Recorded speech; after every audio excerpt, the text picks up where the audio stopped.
কোনো যুবতী বইনে এই ফেসবুক বা ইউটিউবে গিয়া ভিডিও ডালতে পারতো না, ফটো আপলোড করতে পারতো না, রিলস আপলোড করতে পারতো না। এগুলা জায়েজ নাই, হারাম, গুনাহ কবিরা। বিশেষ করিয়া আমি বাবা হলরে, বড় ভাই হলরে অনুরোধ করব যে আপনারা একটু দৃষ্টি রাখবা যাতে আপনার মেয়ে বইনে ফেসবুক, সোশ্যাল মিডিয়া অথবা কোনো সোশ্যাল মিডিয়া প্ল্যাটফর্মে অ্যাকাউন্ট করতে না পারে। তীক্ষ্ণ দৃষ্টি রাখবা। সোশ্যাল মিডিয়া দেখা যায় একজনে আরেকজনকে গালিয়া দুমাদুমি একদম হাল খালি লেগে আছে না নি? আমরা ইটা কাজ করতাম না, কই মুখেরে না। 2 নম্বর যদি নাটক এই সেই বানাই, তাহলে এইগুলার যাতে আমি বানানোর পারমিশন দিয়ে না, তবু অতটুকু রিকোয়েস্ট করি আর এইগুলার যাতে কোনো ধরনের গালিগালাজ ইত্যাদি থাকে না। মনে করেন কাউকে গালি দিয়ে ভিডিও আপলোড করেছেন, অথবা মিউজিক ভিডিও, রিলস ভিডিও অথবা গানের ভিডিও আপলোড করেছেন, একদিন কবরের ভিতরে থাকবেন। এই ফেসবুক থেকে, ইউটিউব থেকে জীবনে ভিডিওটা ডিলিট হবে না। যারা মারা গেছেন তারা অ্যাকাউন্ট কেউ ডিলিট করছিলেন, এদিকে এদিকে আপনার দেশে মানুষ মরেন না নি? আল্লাহ প্রত্যেকের হায়াত বরকত দোক, যেরকম আমি। এরপরেও মানুষ মরে, জোয়ান ভাই বোন মরে, কিন্তু দেখিও তার জেলা আস্থা হাট্টা ফেসবুকে অ্যাকাউন্ট আসলো ওরা রয়েছে। তার আইডি পাসওয়ার্ড আমি জানতাম না, আমার আইডি পাসওয়ার্ড আপনি জানবেন না? তো তার তো রইব, ফটো রইব, ভিডিও রইব, রিলস রইব, গালি রইব, গান রইব, মিউজিক রইব, তিলাও তো রইব, মানে যা করছে আপলোড করছে সব রইব। আমি এখন বুঝাইতেছি আর ভাই সব তো কবর যাইব। যদি গানের ভিডিও আপলোড দিয়ে আমি কবরের ভিতরে চলে যাই, মানুষ দেখবে, যত ভিউজ বাড়বে তত বেশি আযাব আমার কবরে আল্লাহ পাক বাড়িয়ে দেবেন। বাইরে হাই ভাইতে না, আমি বুঝাইয়া অর্ডার দেওয়ার মালিক আমি, বুঝানির মালিক। যদি শিক্ষণীয় বস্তু অথবা দিনই খিদমতের উদ্দেশ্যে প্রচার করেন, প্রসার করেন, খিদমত করেন, কবরের ভিতরে চলে যাবেন। সদকায়ে জারিয়া হিসাবে প্রতি মুহূর্তে তোমার কবরে সব যেতে থাকবে। সুবহানাল্লাহ। তে নিজের ফাঁক কুরাল মারিয়ে লাভ আছে। সোশ্যাল মিডিয়া দেখা যায় একজনে আরেকজনকে গালিয়া দুমাদুমি একদম হাল খালি লেগে আছে না নি? আমরা ইটা কাজ করতাম না, কই মুখেরে না। 2 নম্বর যদি নাটক এই সেই বানাই, তাহলে এইগুলার যাতে আমি বানানোর পারমিশন দিয়ে না, তবু অতটুকু রিকোয়েস্ট করি আর এইগুলার যাতে কোনো ধরনের গালিগালাজ ইত্যাদি থাকে না। ছোটো ছোটো বাচ্চিতে গালিগালাজ শিখোয়, ভিডিও দেখিয়া, নাটক দেখিয়া সমাজ ধ্বংস, পরিবার ধ্বংস, জেনারেশন ধ্বংস। ও যে তারার মতো ছোটো ছোটো বাচ্চা, ওটা যে ফাঁকনা গালি জানো নাটক দেখিয়া, এটা গুনাহে কবিরা। আমরা এইগুলা কাজ করতাম না। যুবক ভাইয়েরা, পা ধরে অনুরোধ করব, শরীয়তের খেলাফ কোনো কাজ করব না।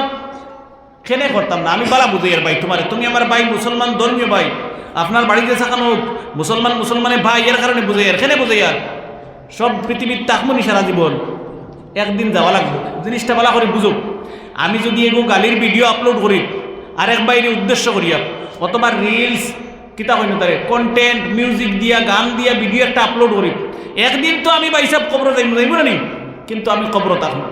বিশ্ব নবীজি বলেছেন, মান নাহিয়া সুন্নাতাম মিন সুন্নতি কাদ উমিতাত বাদি ফা ইন্না লাহু মিনাল আজরি মিসলু উজুরি মান আমিলা বিহা। নবীজি বলেছেন, কোনো ভালো কাজের সূচনা করো, ফেসবুক দিনের কাম করো না, করা যায় না নি? বালা করো, আইয়া সূরা তিলাওয়াত করো, হয় গুরে জমাইয়া লইয়া লাইব হারাইয়া খোসেন তুই হামদু সূরা। আমি কই আগে হুল শরম বাঙ্গাও তার, তুমি কও ও বাইরে কইলে তুমি কও, হুল্লা তারে গুদ বেড়া শুদ্ধ করে তারে কইয়া দিলে ওলা কইও, হেনারা কইলে তানে কো শুদ্ধ দেখছনি, উৎসাহ দিলে হেন কি সুন্দর করে কইছেন, তুমি আরো সুন্দর করে কইতে পারবে, আরো তোরা চেষ্টা করিও, উৎসাহ দিও।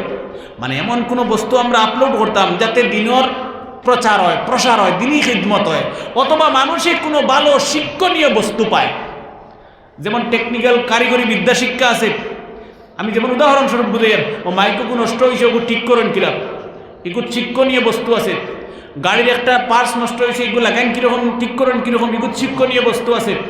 বিপদও আপনার কাজ দিব, মানে শিক্ষণীয় বস্তু হইতো। গান বাজনা, মিউজিক, গালাগালি ইত্যাদি হইতো না। এখন মনে করেন আমি গান বা একজনকে গালি দিছি বা মিউজিক আমি আপলোড করছি, করিয়া আমি মরে গেছি। নবীজি হাদিসের মধ্যে বলছেন, ভালো কাজের সূচনা করলে আপনার দেখা দেখি যত মানুষ ভালো আমল করবে, আমি আরম্ভ করছি তো, আমি ফুল সব পাইলাম। আর 100 জনে যদি আমার দেখা দেখি আমল করেন, তো 100 জনে তারার পুরা সব পাইবা। আর তারার আরো 100 জনে যত সব পাইবা, অতখান এক্সট্রা বোনাস হিসাবে আল্লাহ পাকে আবার আমল সব দিব। সুবহানাল্লাহ। চিন্তা করতে নেই, আমি একজনে শুরু করলাম, আর 100 জনে আমার দেখা দেখি শুরু করছে, আমি 101 জনের সব পাইব, তার সব থেকে কমতো না। আল্লাহ তো আমরা এখন বকিল না, কিপটা না, আল্লাহর দিলে কমে যায়নি না। আল্লাহ চায় বান্দারে কোনো বাহানা ওয়াসিলা লাগাইয়া দিত। সুবহানাল্লাহ। নবীজি বলেছেন, কোনো মানুষ যদি কোনো খারাপ কাজের সূচনা করে, মন্দ কাজের সূচনা করে, আর তার দেখা দেখি আরো 100 মানুষ যদি আমল করে, তাহলে 101 জন মানুষের গুনাহ তার নামা আমলে যাবে। মনে করেন কাউকে গালি দিয়ে ভিডিও আপলোড করেছেন, অথবা মিউজিক ভিডিও, রিলস ভিডিও অথবা গানের ভিডিও আপলোড করেছেন, একদিন কবরের ভিতরে থাকবেন। এই ফেসবুক থেকে, ইউটিউব থেকে জীবনে ভিডিওটা ডিলিট হবে না। যারা মারা গেছেন তারা অ্যাকাউন্ট ডিলিট করছিলেন, এদিকে ইউটিউব। আপনার দেশে মানুষ মরেন না নি? আল্লাহ প্রত্যেকের হায়াত বরকত দেব, যেরকম আমি। এরপরেও মানুষ মরে, জোয়ান ভাই বোন মরে, কিন্তু দেখিও তার জেলা আস্থা হাট্টা ফেসবুকে অ্যাকাউন্ট আসলো ওলা রয়েছে, তার আইডি পাসওয়ার্ড আমি জানতাম না, আমার আইডি পাসওয়ার্ড আপনি জানবেন না। তো তার তো রইব, ফটো রইব, ভিডিও রইব, রিলস রইব, গালি রইব, গান রইব, মিউজিক রইব, তিলাও তো রইব, মানে যা করছে আপলোড করছে সব রইব। আমি এখন তো বুঝাইতেছি আর ভাই, সব তো কুমড়ো যাইব। যদি গানের ভিডিও আপলোড দিয়ে আমি কবরের ভিতরে চলে যাই, মানুষ দেখবে, যত ভিউজ বাড়বে তত বেশি আযাব আমার কবরে আল্লাহ পাক বাড়িয়ে দেবেন। বাইরে হাই ভাই তাই না, আমি বুঝাইয়া অর্ডার দেওয়ার মালিক আমি, বুঝানির মালিক। যদি শিক্ষণীয় বস্তু অথবা দিনী খিদমতের উদ্দেশ্যে প্রচার করেন, প্রসার করেন, খিদমত করেন, কবরের ভিতরে চলে যাবেন, সদকায়ে জারিয়া হিসাবে প্রতি মুহূর্তে তোমার কবরে সব যেতে থাকবে। সুবহানাল্লাহ। তে নিজের ফাঁক কোরাল মারিয়ে লাভ আছে না। এই সোশ্যাল মিডিয়া আমরা ধ্বংস করে দিই, আমি বুঝাইতেছি। এই সোশ্যাল মিডিয়া আমরা বাহবাই হলে, যুবক হলে সালাম, আমার কোনো অসুবিধা নেই। তবে রিলস, ভিডিও, কন্টেন্ট যেগুলা, কন্টেন্ট যারা আপলোড করেন তারা কন্টেন্ট কি বস্তু তারা বুঝবা। এইগুলো যাতে বৈধ হয়, হালাল সম্মত হয়, মিউজিক, গান বাজনা, গালাগালি ইত্যাদি না, এছাড়া তা দিবা হালাল। কিন্তু আমি বিশেষ করিয়া অনুরোধ করবো, কোনো যুবতী বইনে এই ফেসবুক বা ইউটিউবে গিয়া ভিডিও ডালতে পারতো না, ফটো আপলোড করতে পারতো না, রিলস আপলোড করতে পারতো না। এগুলা জায়েজ নাই, হারাম, গুনাহ কবিরা।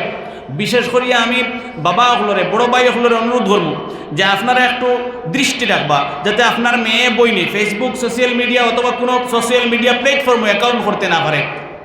তীক্ষ্ণ দৃষ্টি রাখবা। 500 বার হজ করেন আপনি, মাত খারাপ পাও বলা পাও, আমার কিচ্ছু করার নাই। 500 বার হজ করেন, মক্কা মদিনাত বাড়ি বানাইলেন, ডেইলি তো করো, ডেইলি নবীজির রোজা জিয়ারত করে, এগুলি বলা মানুষের আসেননি। ওবা যার মক্কা মদিনাত বাড়িয়ে হে ডেইলি তোয়াফ করে, উমরা করে, তোয়াফ মানে উমরা করে, ডেইলি নবীজির জিয়ারত করে রোজা, এগুলো কি বলা মানুষ আসেননি। আর হফালো ইয়া মোটা গুটা, ইয়া লম্বা দাড়ি, তসবি, আমার লাগান জুব্বা আলা, কিয়ামতের দিন জান্নাতের ফয়সালা হবে। এই বাবার হক, কিয়ামতের দিন জান্নাতের ফয়সালা। হঠাৎ মেয়ের সামনে দাঁড়িয়ে যাবে, বলবে রব্বুল আলামিন আমি গুনাহ করেছি, আমার বাবা আমাকে নিষেধ দেন নাই, বুঝান নাই, যদি বুঝাতেন, নিষেধ দিতেন, ধমক দিতেন, মারতেন, পিটতেন, ভয় পেয়ে গুনাহ থেকে বেঁচে যেতাম। আমার মা আমাকে বারণ করেন নাই, আমার ভাই আমাকে বারণ করেন নাই, আমার স্বামী আমাকে বারণ করেন নাই। কিয়ামতের দিন সর্বপ্রথম পিতাকে, তারপর মাকে, তারপর ভাইকে, তারপর স্বামীকে জাহান্নামে দেওয়া হবে। কোনো ফিরাকি কাজ দিত না, কোনো কিচ্ছু কাজ দিত না। একলা নামাজ পড়িয়ে জন্নত যাওয়া যায়নি। হ্যাঁ ও বা একলা, ও গাঁর মাঝে সারাই গুনাহ করো, আর আমি একলা 5 ওয়াক্তর নামাজে মসজিদে আজান দেই, নামাজ পড়ি, তসবিহ মারি, একলা জন্নত যাওয়া সম্ভব নেই না। একলা জন্নত যাওয়া সম্ভব নয়। আপনার দায়িত্ব আছে, আপনার দায়িত্ব আদায় করতে হইব। তাই মানুষ না মানুষ আমি তাহলে হইতাম, কিতা কইয়ার বুঝলানি এই দিনের দায়িত্ব আমরা উপরে ফরজ, দায়িত্ব আদায় করতে হইব, মানুষের খানো পৌঁছাইতে হইব। আপনি যেখান জানুনি কেন অন্যের খানো পৌঁছাইতে হইব। নমাজ বালা কাজ করো, মদ ছাড়ো, ঘুষ ছাড়ো, সুদ ছাড়ো, হক বিচার করো, বিচারক গিয়ে ঘুষ খাইয়ে বিচার করি না, এটা মানুষের খোয়া লাগবো। ও হিবু টেঙ্কা মানুষ গালি দিব না, বকি দিব, হক খালি লুকাইরা লুকাইরা লুকাইরা আর কত লুকাইতে কেমন আছে। যুবক